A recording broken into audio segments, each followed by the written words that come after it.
বন্ধুরা নমস্কার। আশা আছে আপনারা ভালো আছেন।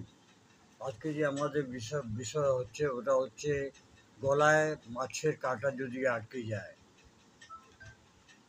তাহলে আমরা কী করব। এটা আমাদের মাঝে সাঝে হতেই থাকে। বেশিরভাগ মাছ যখন আমরা খাই তখন মাছের কাঁটা আটকে যায়। এটাকে ইংরেজিতে বলা হয় ফিশ হুক ইন নেক। এই গলার মধ্যে মাছের কাঁটা কিন্তু আটকে যায় খাওয়ার সময়।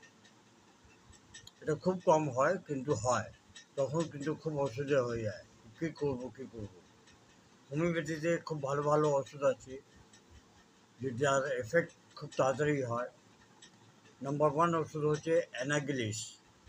অ্যানাগিলিস 6 potency-তে আপনি নেবেন এবং ওটাকে হাফ কাপ জলে ফেলে দিয়ে 4 থেকে 5 বার আপনি খাবেন। ওর আধ ঘন্টা পর আপনি সাইলেসিয়া 30 potency-তে নেবেন। ওটাও দিনে 3 থেকে 4 বার আপনি খেতে থাকবেন। মনে রাখবেন, এটা কিন্তু ছোট একটা টিপস, কিন্তু খুবই ইম্পর্টেন্ট টিপস। আশা করি এই ছোট ক্লিপটা আপনাদের পছন্দ হবে। পছন্দ হলে আপনারা আপনার প্রিয়জনকে অবশ্যই পাঠাবেন। এর সঙ্গে যদি কাঁটা দেখা যায়, যে কাঁটা দেখা যাচ্ছে গলার মধ্যে, তাহলে ওটাকে বার করার চেষ্টা করবেন। ধন্যবাদ। Long live homeopathy, long live Hahnemann.